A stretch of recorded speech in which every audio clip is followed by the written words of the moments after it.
Thank you. So first of all, I would like to thank our topical group conveners. I'm not sure how many of them are here, but thank you very much for all the work you've done over the last 2 years, or approximately. I'm Steve Gottlieb. My co-conveners are Ben Nachman, who's online, and Danielle Elvira. And today we have a Future of Computing and HEP colloquium. We have 3 interesting talks coming up. There will be question periods after each talk.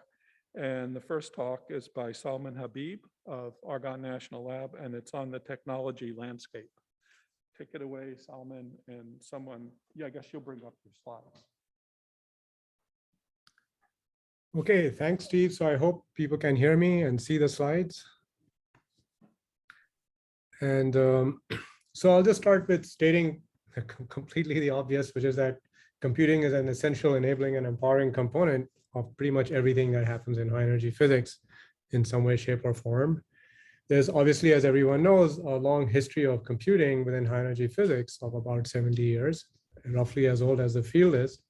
And this includes notable contributions in high performance computing, high throughput computing, and large scale data science, as well as major impacts in other areas which one would not have normally expected, like say, for example, the World Wide Web and the starting the archive, which has had major impacts elsewhere. And because it's a big area, substantial resources are devoted to computation and data science within high energy physics in general. And in this sense, my talk should be viewed as the backdrop for the later presentations by Ken and Liz, who will go much more into sort of the technical details. So one of the important things to keep in mind is that HEP computing is extremely complex and very diverse. The activities cover all scales of computing, all the way from small scale computing, laptop scale, all the way to international collaborations of running extremely large systems. And also the computing itself covers a very broad sort of classifications, in the sense that it can be general purpose, it can be pretty focused on certain applications. Data management plays a huge role, controlling data motion, networking, all of these are extremely important aspects. The other thing to keep in mind is that the diversity of computing in high energy physics implies that not only are there overlaps across different subfields, but there are also divergences. And different fields can have different points of view in the sense of the software they would like to use, the way they handle computing. The other important thing is that because of the size, there is substantial inertia in involving the current software base, which is many millions lines of code. So it's not so straightforward to say, oh, if there's some disruptive technology, we can all shift and do that. So the important thing is that future technologies will definitely impact high energy physics, but they'll do so in different ways. So some areas or some subtopics will be heavily impacted and others perhaps not so much. So in order to see all of this, I really suggest people read the computational frontier papers, documentation, etc., where there's been like a tremendous effort to get all of this in front of you. And I think the key issues can be summarized as follows: that we will have to manage in the coming decade a much more complex space. We have to manage complexity and diversity. We have to be ready to embrace specialization. We have to have, as a result, a major emphasis on portability and reproducibility. We have to learn to exploit different types of loosely connected systems, supercomputing facilities, the grid, most very importantly, the cloud, many other things. And we have to argue for and help develop common interfaces, what are called edge services, so that everything can be run in a way that's coherent. And to the extent possible, we have to integrate our approach with vendor and industry roadmaps, because as you know, we don't drive computing. The computing landscape is not driven by high energy physics, although we would like to. But so before I say some more, let me just quickly define the different flavors of computing that are relevant to high energy physics. So experiments usually deal in high throughput computing, aka the grid, where you have distributed systems that are relatively slow network running loosely coupled jobs. On the other hand, theories like lattice QCD folks, for example, accelerator simulation, computational cosmology, work a lot with high performance computing or supercomputing, where you have large parallel systems. And the nodes on these systems are designed for compute intensive tasks, and they have a fast network. So you have tightly coupled jobs running on these machines. And in both situations with the grid and with high performance computing, you're usually doing batch processing of a certain kind. One also wants to have access to interactive analytics. So you have a lot of data and you want to actively interact with it. You don't want to wait. Then you want parallel systems with balanced IO and networking. And you want interactive processing with fast on-demand cluster configuration. So you say, I want to do a certain analysis. I need so many cluster nodes right away. And now it's possible to spin those up very quickly in tens of seconds. And you can do the analysis in an interactive fashion. At the same time, there's a lot of emphasis these days on edge computing, which basically means that it's computing focused very close to the source of the data. And at what's considered a network edge in sort of industry parlance. So this involves things like Internet of Things devices, phones, and so forth. And in scientific computing is usually refers to things like detectors or controls, where you need to do local analysis that is very fast, and you need also some local storage. So that's sort of the overall scenario of computing. Now, let's think about some things that are in the recent past and current and the future. And if you were to look at what was going on about 20 years ago, 1980 to 2000, we were living in the Moore's law was ascendant. And so Moore's law basically says that every 2 years, the number of transistors on a chip basically doubles. And life was essentially good because over this span, we had CPUs running about 3 to 4 orders of magnitude faster than when we started. So much so that there was a rule of thumb of something like, what's the point of improving performance by a factor of 2? Because next year you'll get that factor of 2 automatically. And the CPU cost to performance ratios were extremely favorable. Not only were the CPUs getting faster, they were also getting cheaper. And therefore, all of scientific computing could basically ride on the advances in general computing, i.e. the CPU. And even though global parallelism did come later on, it did not prove that difficult to address. So this was sort of, the good old days, if you like. Now we are facing the present, which is the last 2 decades. And the conventional form of Moore's law is ending, and I will talk a little bit more about that. And life is starting to become non-trivial in many ways. And one of these reasons is that the CPU cost performance, which was so favorable, is stalling. And the only way to deal with it is to look at local concurrency, or the ability to run a lot of local parallel jobs in sort of simplified ways. And this is essentially the rise of the GPU as one example. Now, since you no longer get all the gains from general purpose computing, one of the effects of that is that different subfields have to look to get performance elsewhere, which means that computing advances are fragmenting. And as the approaches have fragmented, the scientific computing roadmap is starting to get a bit unclear. You just simply can't ride on a general purpose technology. So this brings us to how should we confront the future? Well, one thing could be that perhaps we could have a disruptive technology, which is so fantastic that we can go back to the situation in the 1980s and to 2000. Unfortunately, I don't think that's going to be possible. And one example is the fact that we have so much investment in our current software base that nothing dramatic can happen. Moreover, there is also the question of, what is industry going to do? And they simply cannot move in this direction too quickly. So life is going to be a lot tougher. And one of the consequences of all of this is that there's going to be a significant amount of specialization. And therefore, the scientific computing roadmap may actually require planning in some serious way. So let's see exactly in what sense high energy physics computing sort of relates to the bigger world of computing, and what are our requirements, and in what sense are we consumers, in what sense are we drivers of technology. So as far as experiments go, the requirements are set primarily by throughput.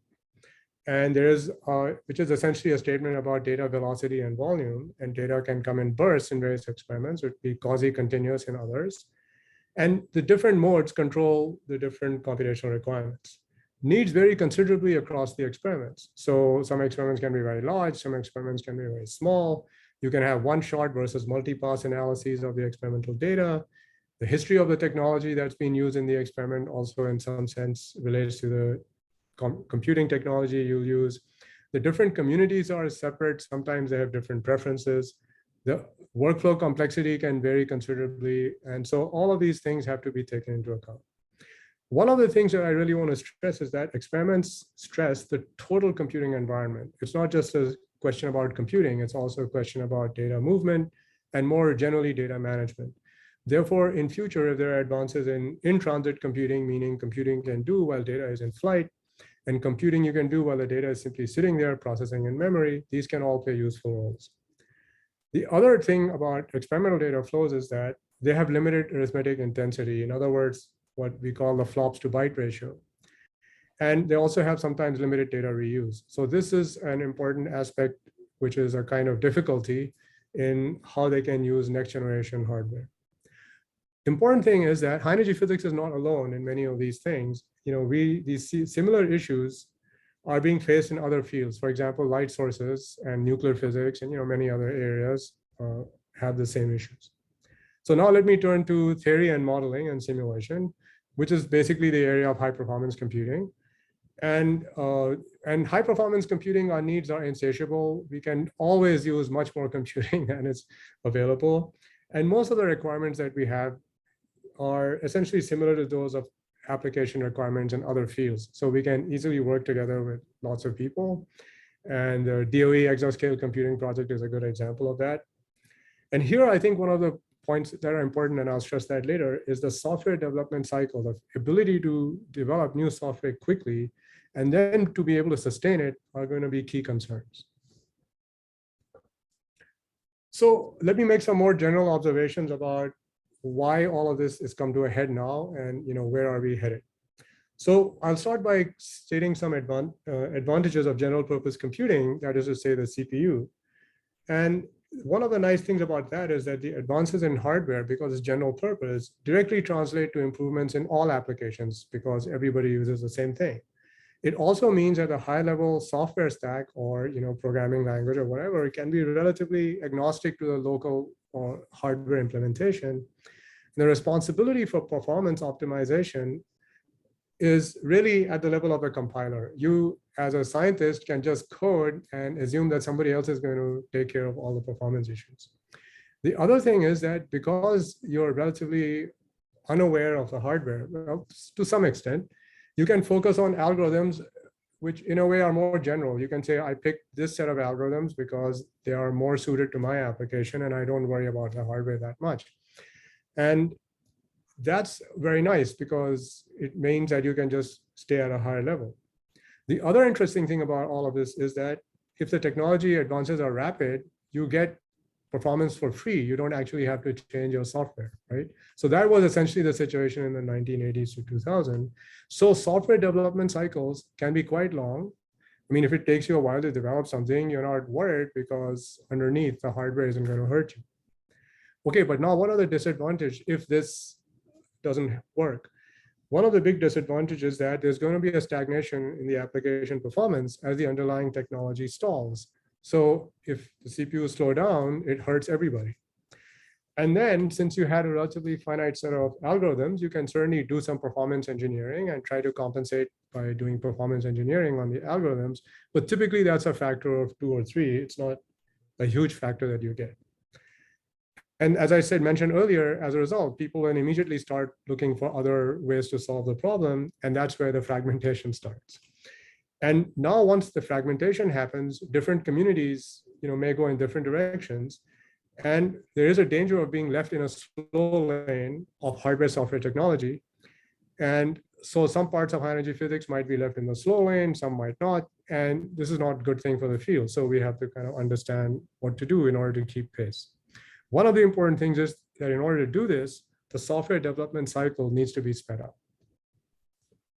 So why are we where we are?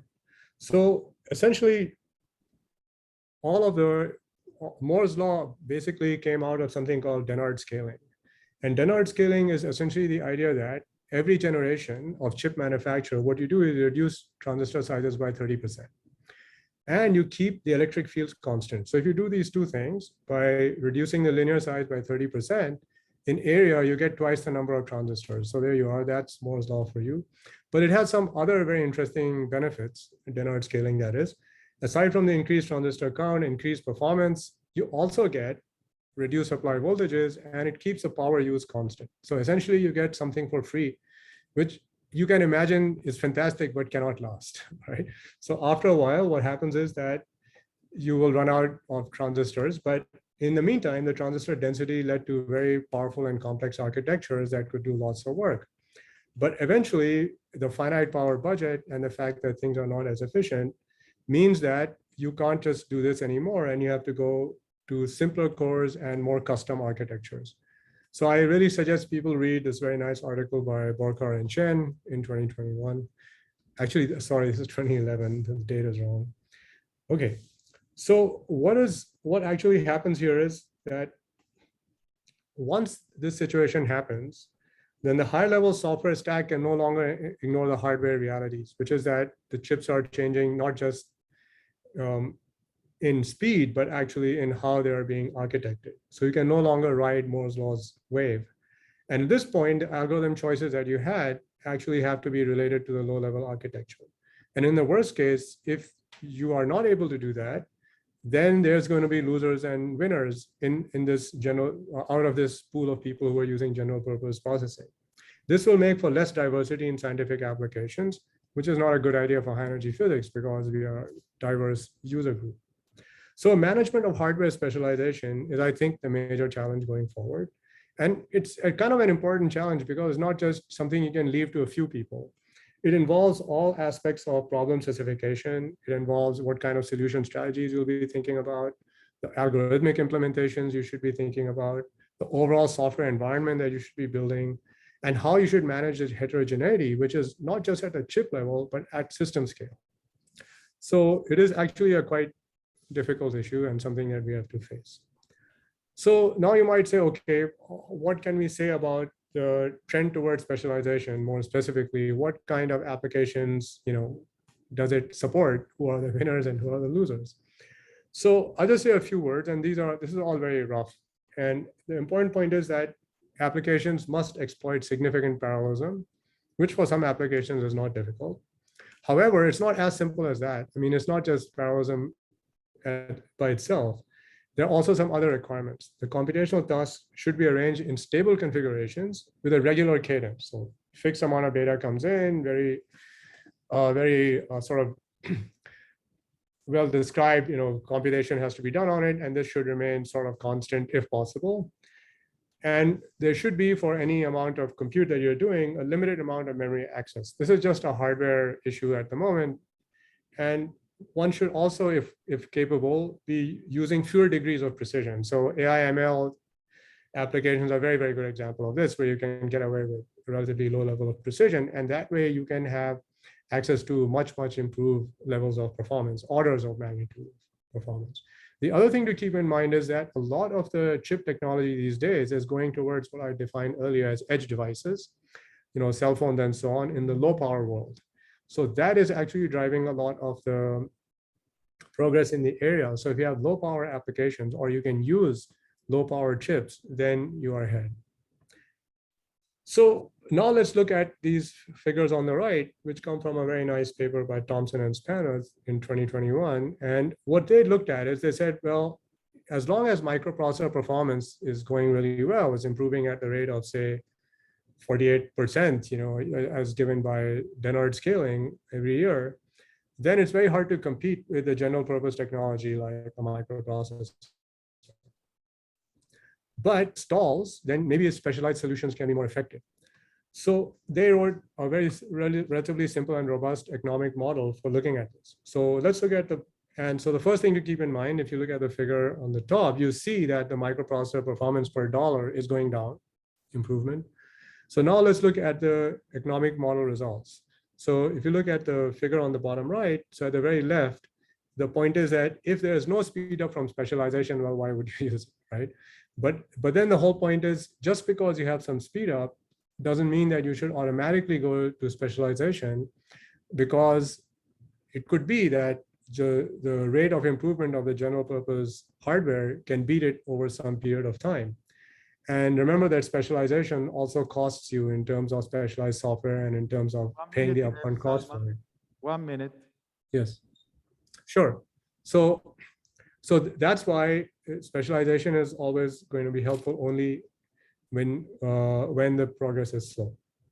So guessing the future is actually difficult, as I said, as I would say. Most people who have tried to make projections have been wrong because mostly we can only make projections for 2 to 3 years. And I would say that most of the gains that we're going to see are going to come from multiple factors and not one or two dominant things. Although I would say that some of the disruptive technologies should be looked at. So most of the incremental improvements will come from a number of things like hardware architecture and so on, which are listed over here. And the important point is that none of these is going to be more than an order of magnitude by itself, but all of them combined can still lead to large gains. And there's plenty of room for that, as is mentioned in this particular paper that people should look at. So what are the ramifications for major HEP applications? There's basically two options: either go for specialized chips or ASICs. But what is going to happen, and it is being, or at least this is what I think is going to happen, is that there's going to be a lot of system on chip kind of hardware scenarios which is sort of the analog of the motherboard, where on a motherboard you can have chips made by different companies, right? But now this kind of an analogy will happen on the chip itself. So this, I think, is a very interesting scenario where high energy physicists can work with industry to build systems where at the node level, we can have computing that is more to our taste. So if you want more CPU, faster access to memory, we might be able to do that by working in this system. And the nice thing about this is that this sort of chiplet integration is supported by major players in the industry, AMD, Google, et cetera. So I view this as a very interesting way to go forward. The other thing that's very important about this is that the software stack will require more low-level knowledge for sure, but that doesn't mean that physicists will all have to become performance engineers. A very good example is in present-day AI/ML applications, where we can make very sophisticated use of GPUs without any low-level programming, because higher-level software frameworks have been written that do that hard work for you. And I think this is very possible in the future. So let me end with a speculative summary, which is that the trend towards heterogeneity and specialization is irreversible, as CPU performance gains will remain modest. And over the next decade, no radically new computing technology is likely to get us back to the happy situation that we had in the past. And as I mentioned already, there will be winners and losers. But let me focus on the winning, on how we can win. So I think for high energy physics, we can win by actually actively considering new algorithmic approaches to solving our problems. And I don't want to be more specific than that, but I do want to highlight AI/ML methods, which other people have talked about or will talk about, and data restructuring, which I think is a really important aspect of this. The other thing is that we have to come together and form effectively a bigger market.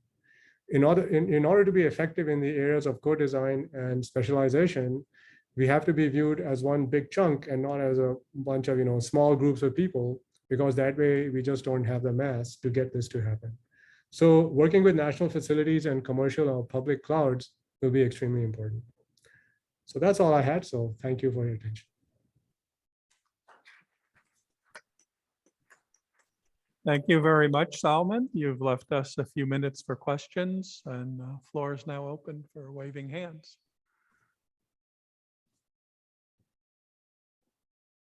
Let's see one over here.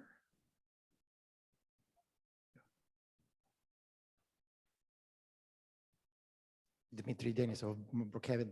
So thank you for a very nice talk, Salman. So my question is along the lines, what I see from our colleagues, let's say at Light Sources. They are starting to build their plan based on, I would say, cloud-based computing resources.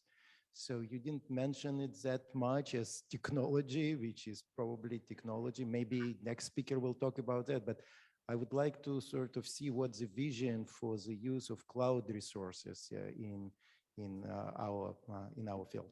I think this is a very interesting point, and I mean I didn't want to go to the cloud so much. I was looking more at the low-level technology. However, I think clouds can be a very powerful resource in the future. There's no question. Even now, fundamentally, if you look at the cloud offerings that are coming from the major providers, they can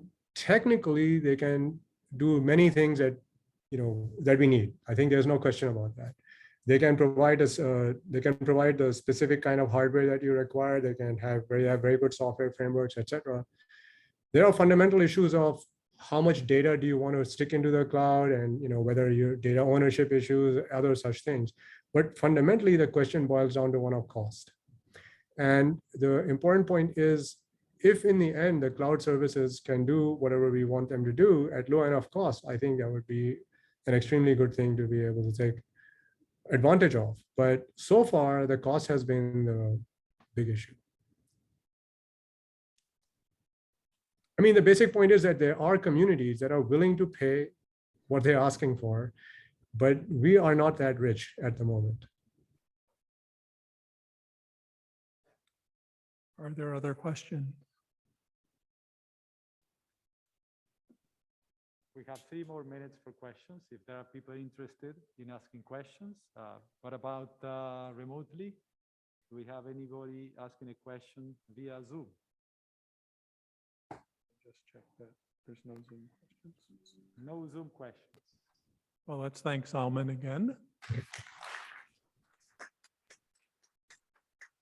Can you bring up the slides for the next talk? Our next speaker is Ken Bloom from the very centrally located University of Nebraska. And I think the slides are up. Yeah.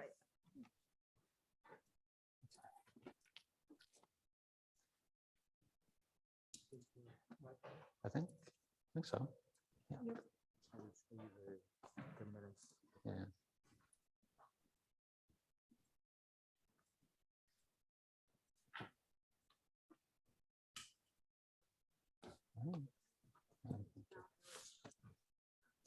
Thank you.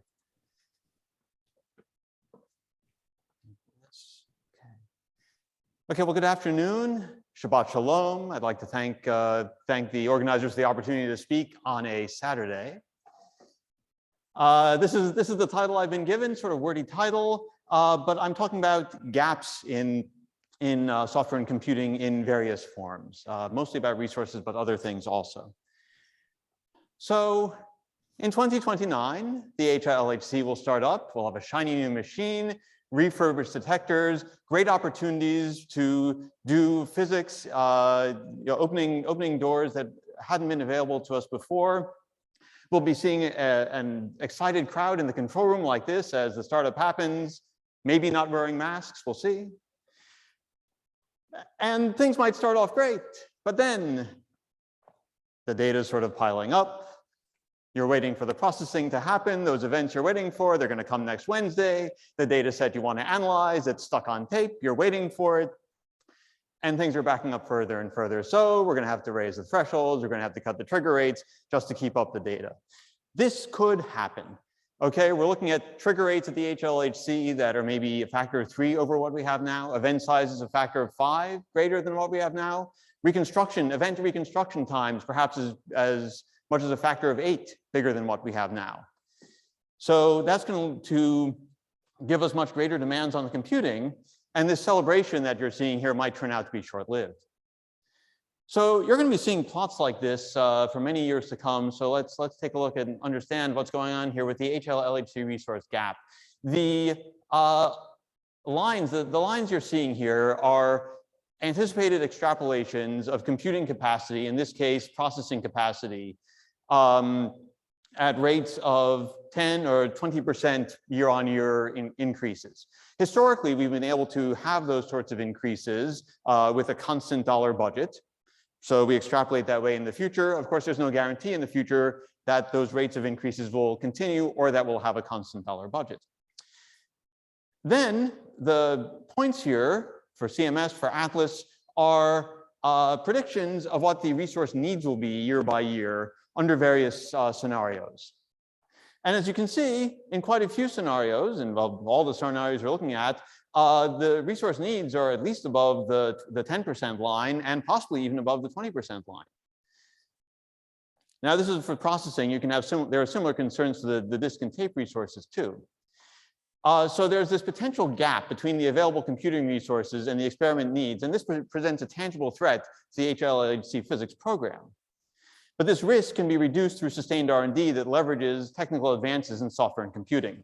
And of course, this is imagining different amounts of software and computing research and development being done by the experiments. I should point out, if you're comparing these plots, the upper line for Atlas really corresponds to a scenario that's similar to the lower line for CMS. We can talk about that more during the break. The important thing, though, is that it's a very real possibility that with the constant level budgets that we're expecting for software and computing, that we won't be able to meet the needs of the experiments. So what drives these needs? This is the slide that I probably shouldn't have included in the talk because it's too complicated, but this is how CPU is used by CMS and Atlas, and on the bottom, disk by CMS and Atlas, and you can see the different tasks, the different data sets that are being used. So for the CPU, there's slightly different stories from the two experiments. That for CMS, it's the reconstruction, event reconstruction that dominates the CPU time. On Atlas, it's more simulation, both event generation and detector reconstruction. With the disk, it's a more complicated story having to do with what sort of size data formats you're using and how much you anticipate keeping on disk and so forth. But this is just saying that there's a lot of different things going on, and you really have to attack the computing needs problem from all angles. I will plead guilty to the fact that this is sort of an LHC dominated, motivated talk. I took a little look at, whoops, wrong way, took a little look at possible resource gaps in other projects. For instance, the other big project on the horizon in the US on the short time scale is Dune. Dune is now starting to provide some early estimates of their computing resource needs. And this is a plot.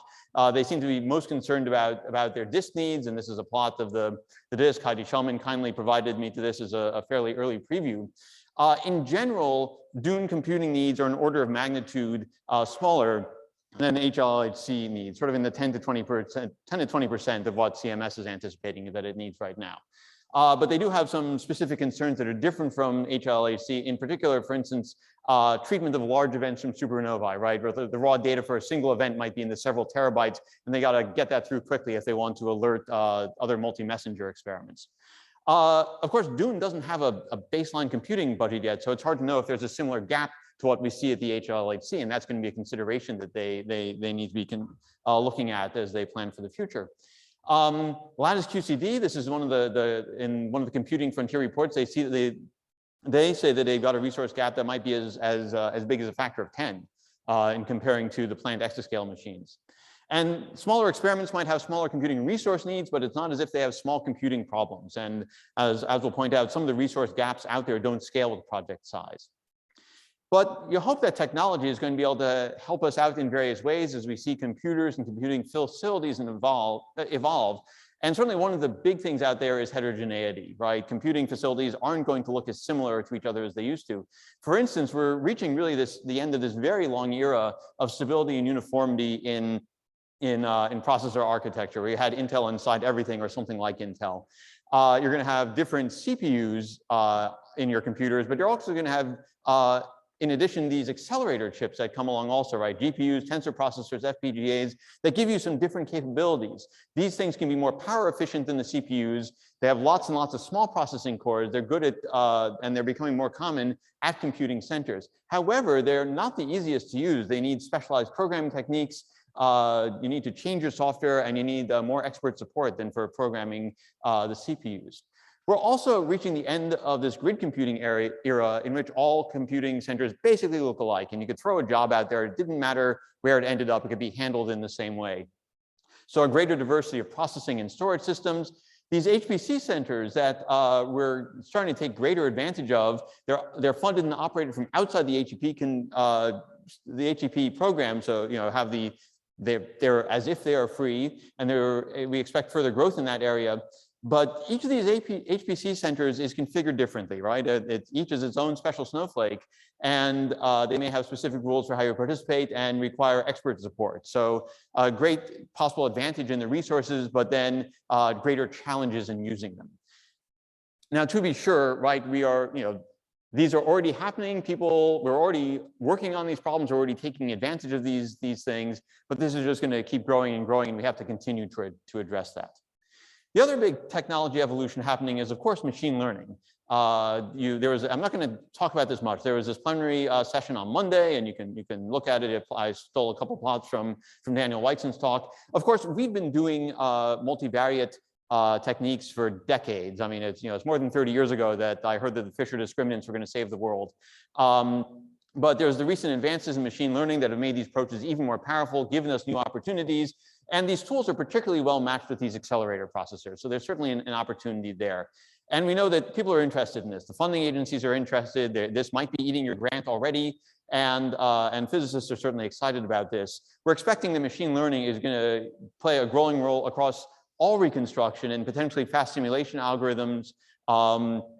And we sort of expect to see sort of incremental gains across the board in many different pieces of the computing system as we go forward. So how do we use some of this new technology? For instance, how do you go about using accelerators? So, and not the machines, right, the chips. So they have great promise, but you want to use them efficiently to maximize event throughput. And they're different, right? Because they're sort of, this is sort of your CPU system, and your accelerator is sort of glommed onto it this way, and you got to figure out how to use it right. For instance, not all the required algorithms for processing are accelerator friendly. So you got to have some balance between what goes to the CPU and what goes to the accelerator. It turns out to be computationally expensive to take the data and reformat it and shove it into the accelerator. So when you do it, you want to do that for as many different sets of data as you can. Like if you're doing something with electron reconstruction, you want to take the electron stuff from many different events and load it all into the GPU at once and do a single processing on many events. So that means you have to parallel process across different events. And then you don't want to leave the CPU idle while the accelerator is working. So you have to parallel different parts of the event at the same time to get the best throughput. So you need something that's going to play a traffic cop across your computer and manage all this.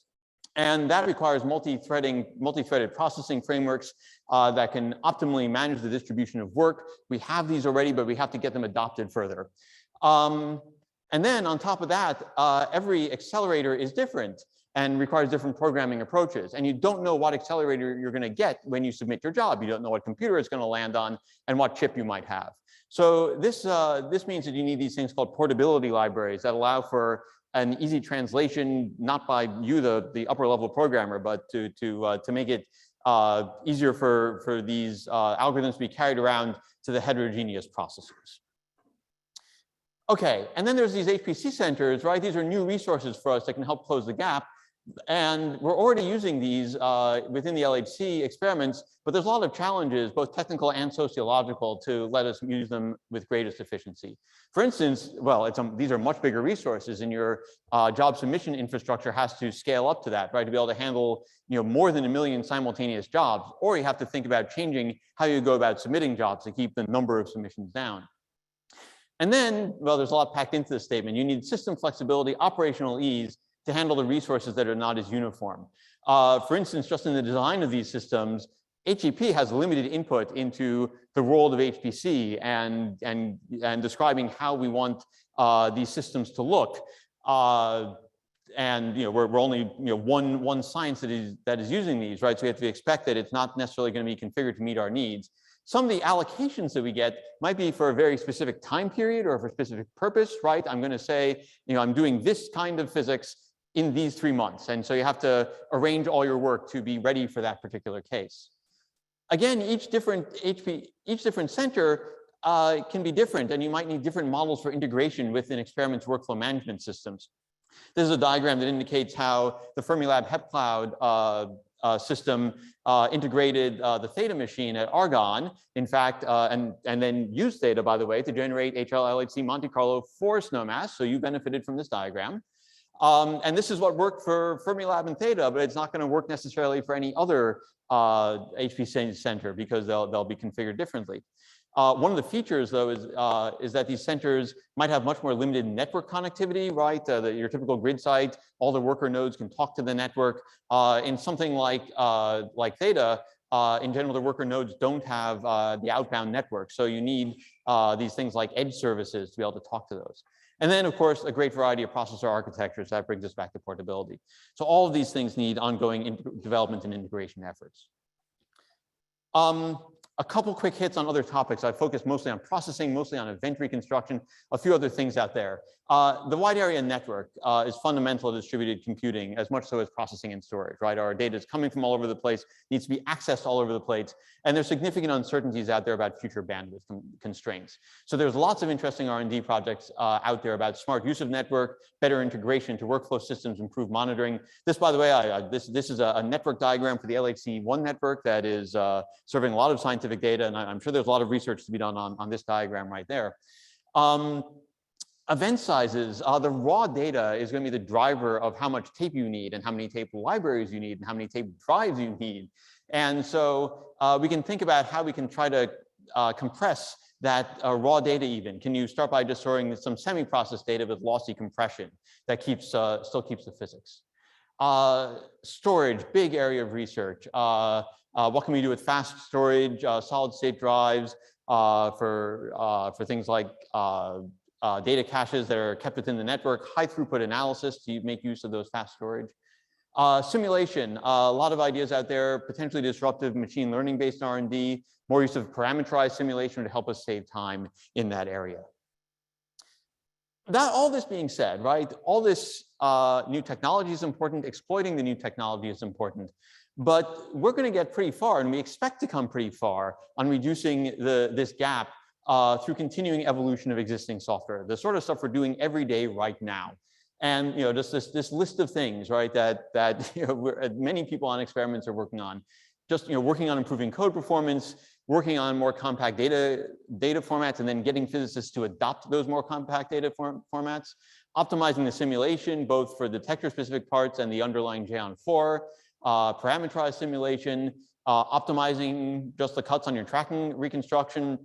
Over time, of course, as things come out of R&D R&D efforts and we get prototypes, these have to be integrated into the experiments, and that's going to take some effort too. This, we do this all the time, and it's yielded significant improvements in the past, right? We've seen experiments improve their tracking performance by, integer non-unity integer factors, just by doing this basic work to try to pull things together. All of this, though, requires this sort of sustained level of maintenance and operations like work on all of these tasks. So you need people to do this, right? Both this continual advancement of software and computing system, and then also the work on the additional R&D that's going to have an impact needs people, right? And we have to invest in the effort for both the continual improvements and the R&D areas. A limited number of people right now who have the expertise to do this work. So this is another place we need to invest through education and training. And there's a lot going on with this already, but we need to get more people engaged and build up that skilled workforce. This, I think, is, this might be the biggest gap for the smaller experiments, is making sure that they have access to a pool of skilled people who can do this sort of work. Can't help but to mention that our area lacks diversity in its personnel. When I walk into a software and computing meeting, it looks different from when I walk into other meetings around CMS. Okay, Liz is looking around to see who's in the room. And also, we need to provide career paths for software and computing professionals, much as we do now for engineers, and make them feel welcome in our field and integrate them into everything we do to help us advance. There's also a usability gap, right? Physicists need fast, easy, user-friendly access to data analysis resources at scale, right? To get access to the thousands of CPUs, to get their processing through quickly, without barriers that are posed by complex systems, complex computing tools, right? You get the new student who's all excited about the LHC physics they're gonna do, and you say, okay, well, first you got to get your grid certificate, and here's the root manual, right? And this is maybe not how you want to start off that discussion. We want to let physicists be physicists and get at the data and do the science with as little trouble as possible. And also, if we can't have the number of physicists need to analyze the data, scale with the number of events, right? Because then we'll never keep up with the HLHC. So there's a lot of interesting work out there to try to develop software ecosystems and analysis facilities that provide an easy path to data analysis. Now, a quick pitch for some of our own work. We're working on a system in my group where it's a web browser. You're presented with a Python notebook, a Jupyter notebook. Kids like that sort of stuff. you get your code out of Git, and you run it, and if the data is not there, that it gets fetched for you and it gets cached if you run it again. If you need to scale out, here it is. You sort of start out with just 4 cores, but then the thing realizes that you're going to need more processing power, so it starts over time acquiring more and more processing power for you, and just scales out the whole thing for you without you having to figure out the grid or anything like that. So it's stuff like this that I'm hoping can change the world a bit and get people more easily involved. I mean, it's not, I know all the senior people are still dreaming of analyzing all the data with their laptop on the plane. We can't quite do that, but we're trying to get closer. So these are some of the gaps. The gaps between computing needs and resources is a real threat to the future program. But these gaps can be reduced, perhaps eliminated, through R&D efforts that are already underway and that can take advantage of these new technologies. Lots of promising pathways, but we actually have to do the work, right? They need sustained investments of time and effort, and including the effort for implementation and maintenance of the things that come out of the R&D. There's the resource, there's the gaps in computing resource capacity, but we have other gaps also in expertise, in career paths, and in the usability of systems. There's opportunities for you to get involved and make a difference. When I started out, we were a small group, right? And what to get started with. You don't need some fancy instrument in your lab to start constructing a detector piece or something to get into this, right? All you have to do is log in and get started. And I encourage you to do that. Thank you.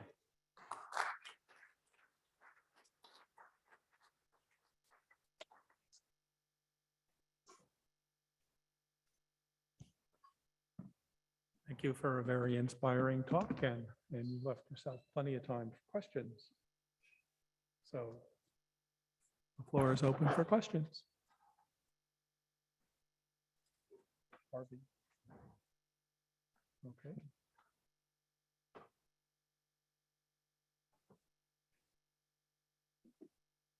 Thank you, Ken. That was really interesting. There's also a new class of challenges regarding a global distributed system and bringing all of this together. So we have been attacking the big problem of production workflows, but also as in the latter part of your talk for analysis, as you bring to bear tools which are working on behalf of a large ensemble of people who are doing analysis, then that too has to become infrastructure aware. In other words, I mean, users don't have to know this, but something has to work to make the use of the available infrastructures rational. And that's a non-trivial problem, but it is something we started to work on. And like you said, if people really want to get into this fundamental enabler of our future program, then they're welcome to do so. Yeah, I certainly agree, right? And this sort of analysis work is more chaotic, and I don't mean that with a negative connotation. It's more chaotic than organized production, right? And so it might be harder to predict what's going to go on in response to what users do. So yes, we have to have an infrastructure that's prepared for that. Yes. So one question I had, first of all, Chaim again. So one question I had was— Okay, no, closer to your mouth. Okay. Yeah, so one question I had is at the beginning of the talk, you had shown those 2 plots from Atlas and CMS, and said that one was at the bottom line was the top of the other one. I can't remember which was which. Okay, you do want to talk about that. Yeah. I'm just curious. I mean, I've been both of those experiments, as you know. So I'm curious, is there anything, not so much why that difference exists, but was there anything take-home lesson that we can learn about computing resources, or what differences led to this protection difference? Oh, I mean, I think this is, as much as anything, I mean, different choices by the experiments of which kinds of R&D scenarios to put on the plot, right? In terms of whether you're assuming no investment in R&D, or sort of the current level of investment in R&D, or much more investment in R&D, right? So it's choices of plotting, I would say.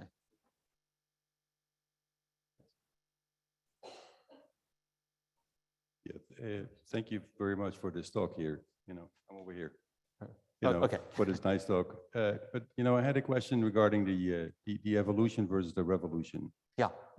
So I think we all agree that we face significant challenges in the computing area. And you also said that let physicists be physicists.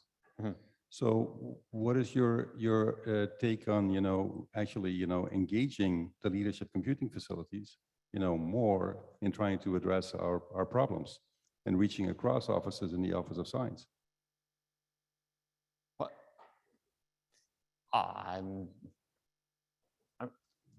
Okay. I mean, yes, you could argue I gave conflicting messages here, right? Right. I mean, here I'm saying we need more experts, and then here I'm saying, we need to make it easy for non-experts. I mean, not everyone wants to become an expert, right? But we want to make sure that we have the capacity to train the future experts and get people involved in that way. But for the people who don't want to become experts, at least they should be able to get in easily. Am I addressing what you're asking? Not quite. Okay. We can talk about it offline.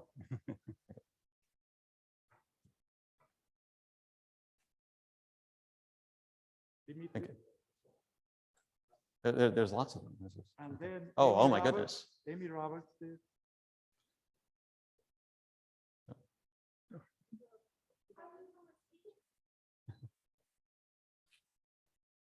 Sorry, I just wanted to add on to this idea of, Louder, please, Yeah. Amy. okay, is this better? Yeah.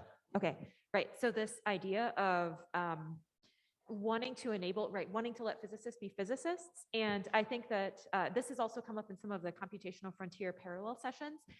So I just wanted to sort of suggest this idea of just because someone doesn't want to become an expert today doesn't mean that they don't want to become an expert in the field tomorrow or next week. Sure. And so I think that there's not necessarily a dichotomy between providing tools that give people access with a lower barrier and building experts in the field. There are people that we lose because of our tools being inaccessible, and they're never going to become experts in our field. Whereas I think that we broaden the pool of potential experts by improving our tools in this way. Yeah, thank you. I agree. Let's see. Why don't we give Bob? Dimitri also. Oh, did he speak before? So Go. raise your hand, Let's- Dimitri. let's let Bob- Another mic is coming. They've already asked one question. so- Yeah, okay, Bob Bernstein. Thanks for this interesting talk. I was thinking as you were speaking, I've heard a lot at We'll Snowmass get him next. about Parking lot. how we need to have careers for people whose primary focus is computing. Mhm. And when I listen to your talk, I don't see a place for those people in what you're talking about.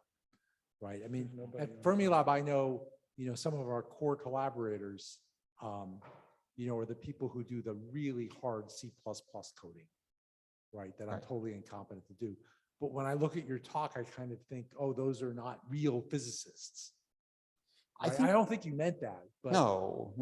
yeah, I'm sure you didn't. Well, I mean,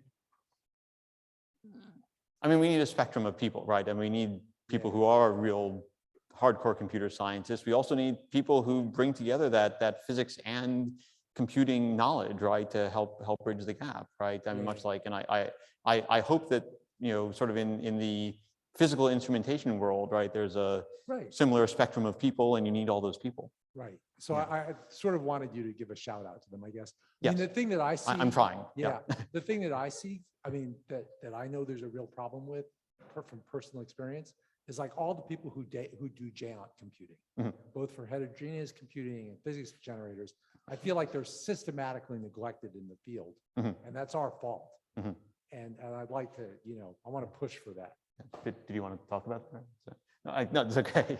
No, Yeah. I would just Yeah, say okay, that Liz wants to talk it about is it, in the then, yeah. recommendation. Yeah. It is in the recommendation. it is. I want to give you a chance to say more about it. So Christoph. I think Dimitri's next. Okay. Dmitry Denisov, Brookhaven. Can you hear me?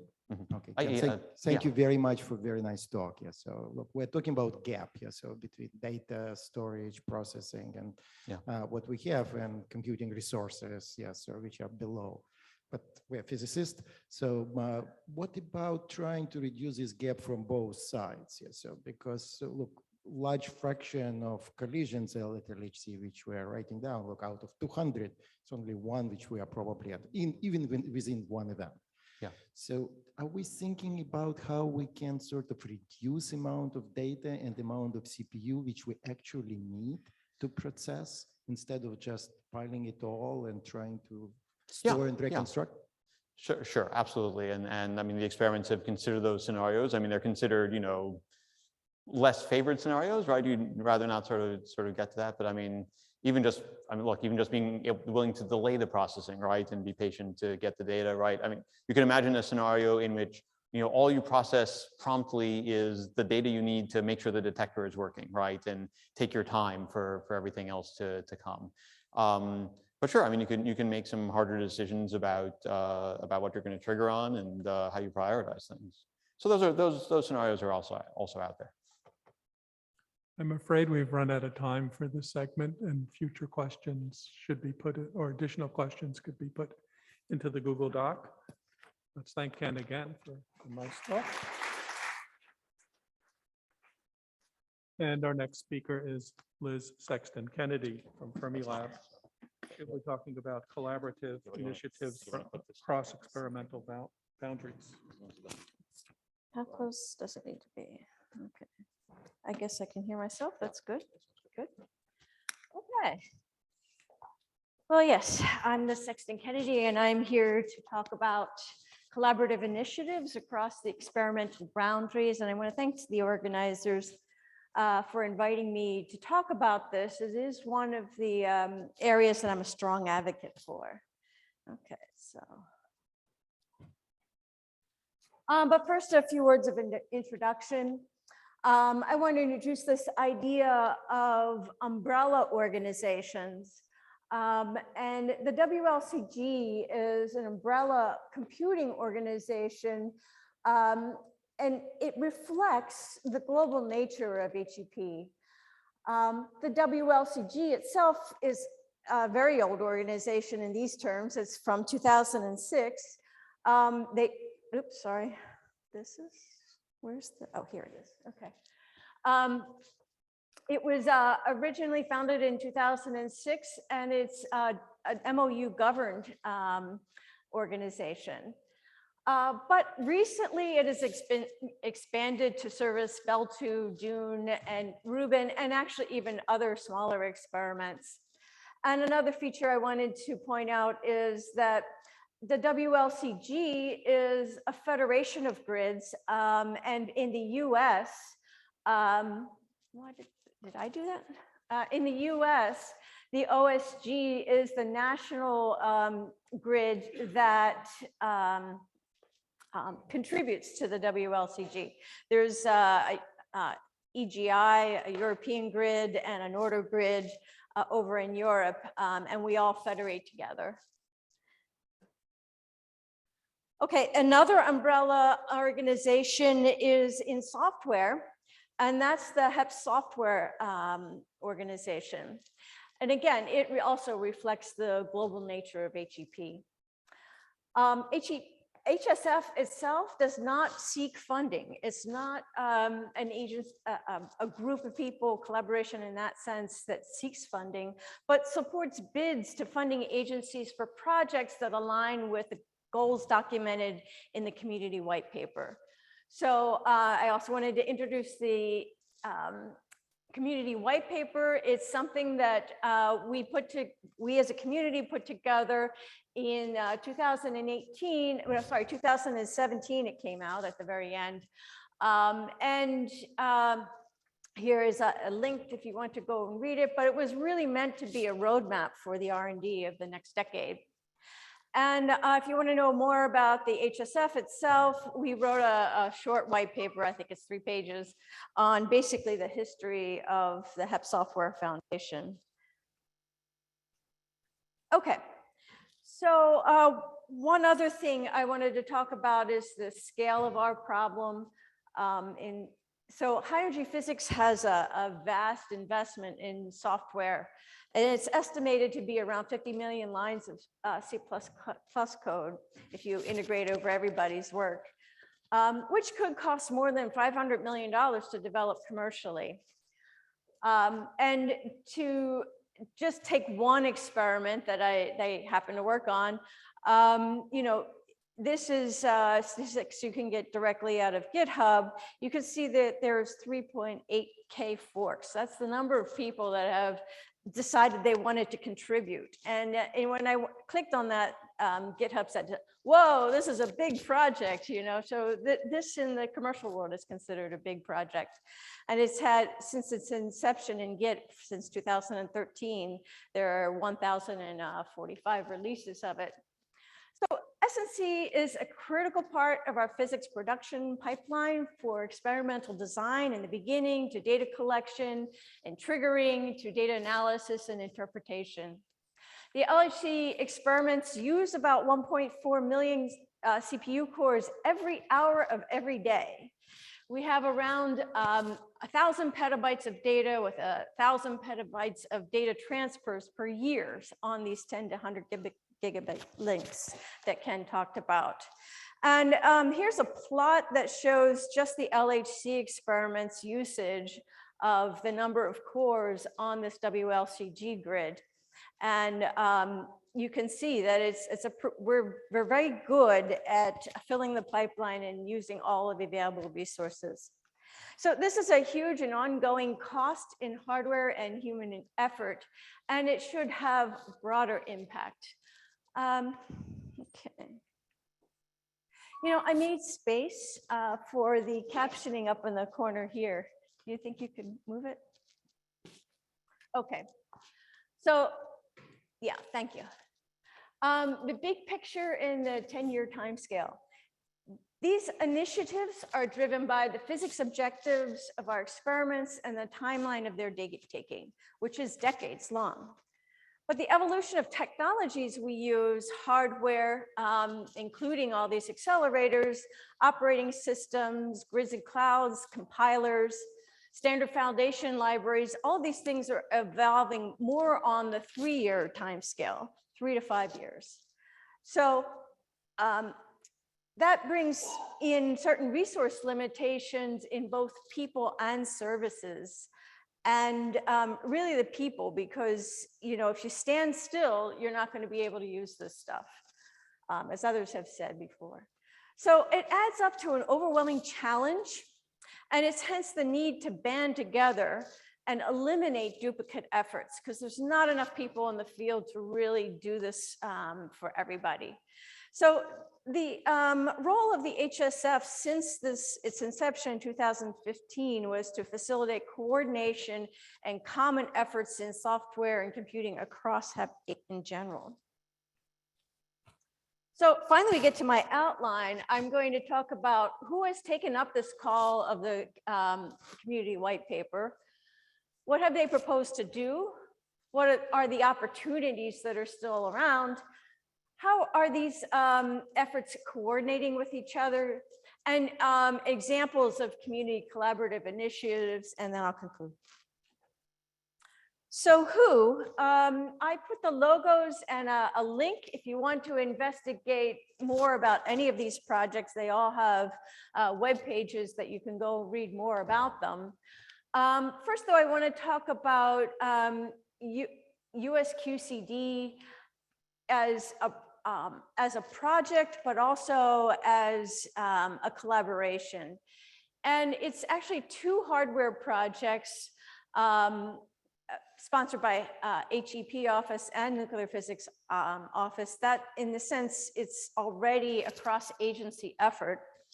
It has managed to get SIDAC awards and ECP from Oscar, and it's been around since 2001. And I think that that is an example of a project that's been very successful throughout the decades, and maybe it could even be an example for other efforts. IRIS HEP is a rather large project, has 17 universities. It's been around since 2018, and it sought to collect together university efforts on these problems. There are quite a few European initiatives here that I have listed.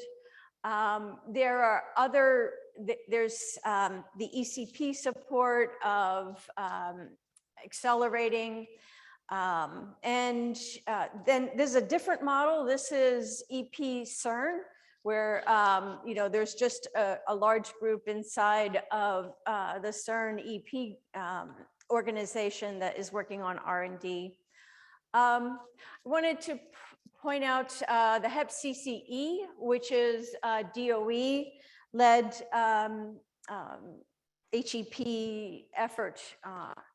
And so I'll go on to the next slide and say what these projects have promised to do. So IRIS HEP is continuing to sustain the OSG, LHC, the LHC part of the OSG. It works on data organization, management, and access, analysis systems and facilities, R&D, innovative algorithms, and training. The Eurodata project is working on heterogeneous computing, virtualized environments, machine learning for reconstruction and simulation. CCE is a portable parallelization strategies, IO strategy on HPCs and event generators.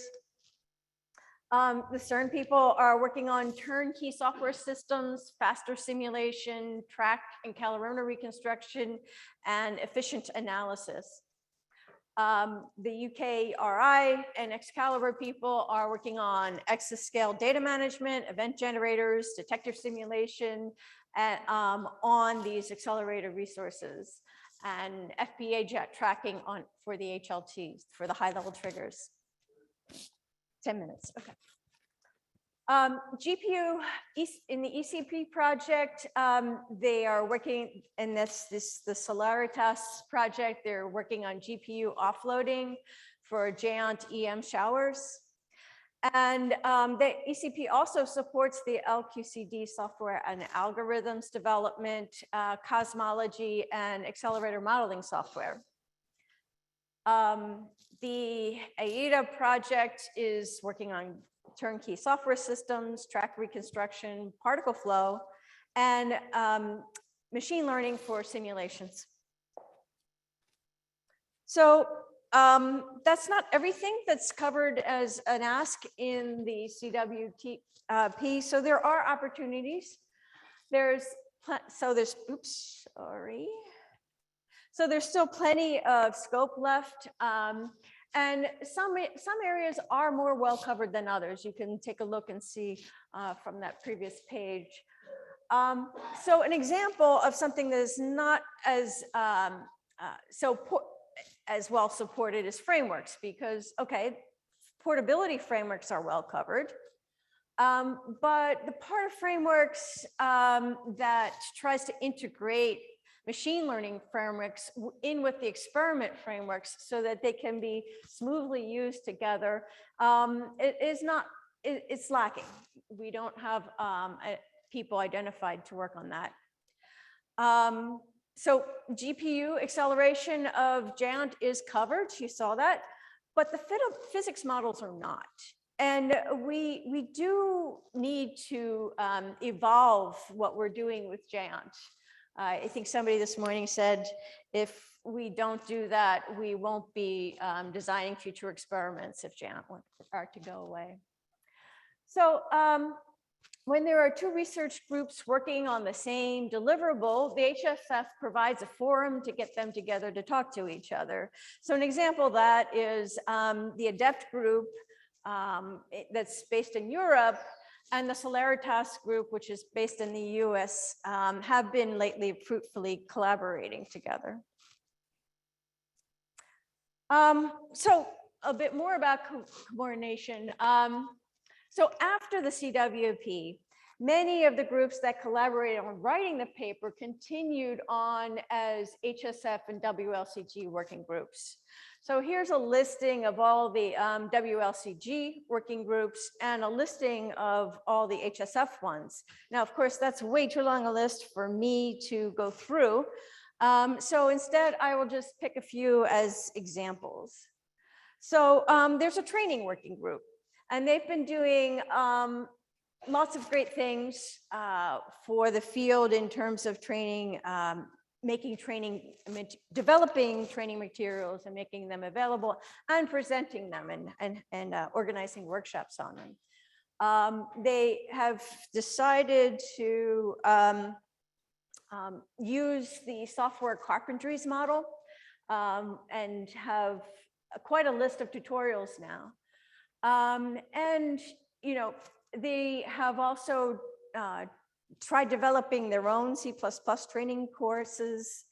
And the emphasis is on sharing materials so that any experiment can pick it up and, you know, put training on top that's specific to their experiment. And let me just say that this, I think you've seen this earlier this week, you know, the pyramid says that there is, you know, basic things like C++ and data science and programming that people should learn in the university, but we recognize they don't, which is why we do this, right? But you do need a cadre of people that understand this in the whole field. And then you move up and you need maybe a little bit less people that need to know JANT4 and the root applications, right? And then over here you have experiment software training that people can pick this up and modify for their own specific needs. And then as you go up, you get to developer training that is even more specialized. Okay. So another example is the generators. It's the basis of all the simulation. And in 2018, we put together a generator workshop to just kind of collect what the state of the art to try, and also to try to figure out why CMS and Atlas were so different in their use of the generators. We did figure out some of those differences. There have been white papers written about generators now since that workshop.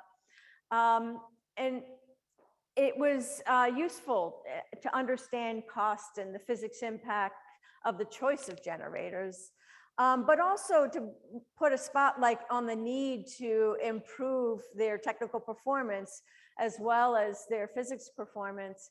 And what you see here is that, you know, a one-core standalone C++ application, when ported to the GPUs, and this is I think this is MadGraph, got 550 times faster. So there is some really good work going on in event generators. Python, you know, there's a really active Python ecosystem that was spawned in 2018, a chip there. And when these workshops went virtual in 20 and 21, the size of them went from like the 100 people that we could get together in the physical world to like 1,300 people, and many of them actually logging in and watching it on Zoom. So this one is a really active area. Some of the trends are in automatic differentiation. And there are many talks and tutorials available, and even everything is available on a YouTube channel. So I wanted to briefly mention that the 2020 European strategy statements, they say computing and software are profound R&D topics in their own right and essential to sustain and enhance particle physics research capabilities. They make a few more recommendations about more experts need to be trained. We're all saying that. There's a significant role for artificial intelligence, and we need to promote coherence in these activities. So they sort of endorse the HSF and WLCG right then and there. And they also make a plug for open data and data preservation. So in summary, particle physics is an inherently international effort with an excellent tradition of cooperation in many different S&C domains. There has been many funding opportunities for cross-experiment R&D in the S&C domain, but more is needed. I mentioned some of the opportunities that are still there. Operations programs for SNC can provide sustainability, but can also lead to duplication. And the small experiments might not even have them. So usually cross-experiment sustainability and enhancement is not supported. Giant either event generators, and you'll see when the Computing Frontier presents its recommendations, that recommendation number 1 is exactly on this topic. So the HSF and WLCG umbrella organizations offer an excellent place to present work, discuss successes and disappointments, to help avoid duplication and to lead community workshops and other activities. And we're always looking for new leaders. Every year, we ask for volunteers to lead one of those many working groups. And sometimes people will stay on, but sometimes we need to go beat the bushes to find more leaders. And you're all welcome. So that's it.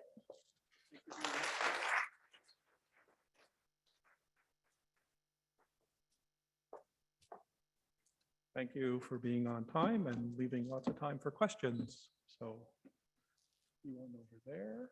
Sudhir.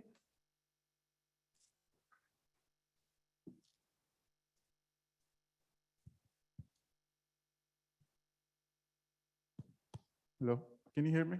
Yes. Okay, so thanks Liz for this nice talk. I think one thing that I noticed, maybe I missed it, is that we have talked a lot in other frontiers and computing also about training and other things. But last year there was a workshop on sustainable HEP, and that meant the environmental impact of computing, hardware, and all the stuff that we do. And there was a white paper that was just completed last month. And I was wondering if there is also a plan to include that in all the recommendations, or at least it should say that we are aware of those kind of things. I know Ken worked on this environmental impact and community engagement frontier, but we didn't hear much of that in here. You mean raise awareness of this sort of thing? Yes, so they actually, Yeah. in that white paper, they set up sustainability goal for computing, software, hardware, energy, many other things. So Yeah. I think that there's something we should at least mention somewhere that we are. Yeah, aware of. I agree. I agree.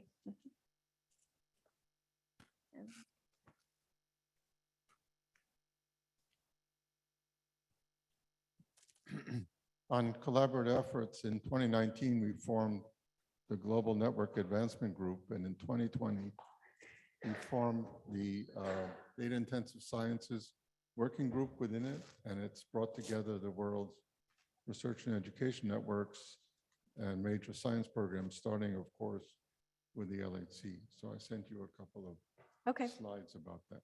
Yeah.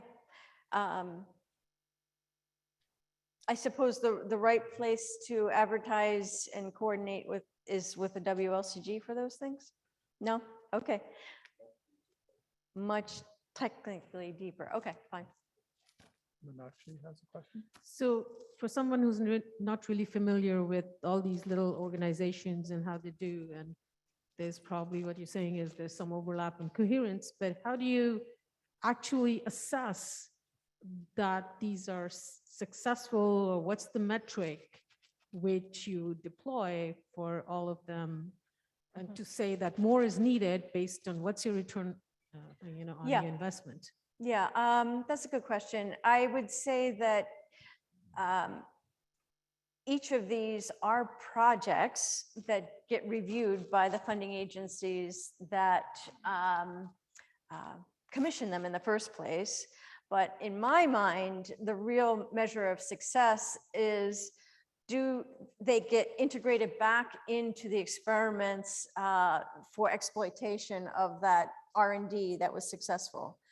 And it is R&D, so not all of it is successful. 100% of it doesn't have to be successful. But I think a measure of true success is when the experiments are able to take advantage of the development. You want to follow up? Sure. Mhm. I want to give a follow-up answer. In the exascale computing project, we have figures of merit, and we measure the speed up of the code from before till after the project. And you have to put up or shut up. Yeah, I can imagine for each project there is, it's something, you have to produce a deliverable, etc. But, sorry. But the fact is, so what fraction of these organizations you say have been successful in being absorbed? What fraction is being absorbed? I would say that the people who are furthest along, HEP, they started in 2018.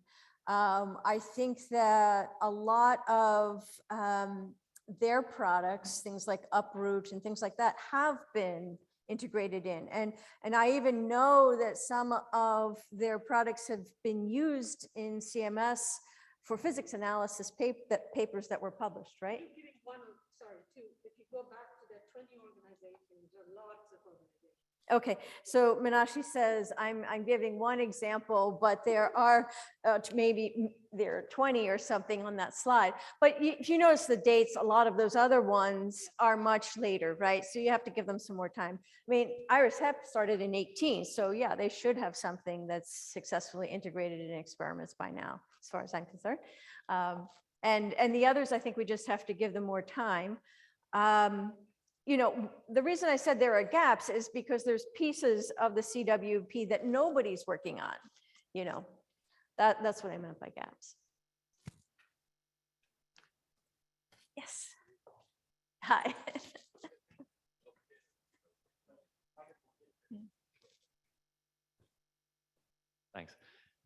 Thanks, Liz. Thanks for mentioning open data, which is something that I'm passionate about.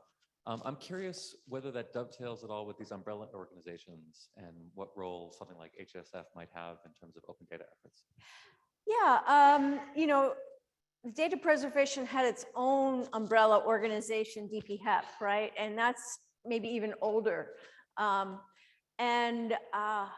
I would say that we're all keenly aware of this need and the whole analysis pipeline. In fact, there's an analysis grand challenge being supported by HEP, where one of the last steps is, can you make it reproducible? Can you make it preservable?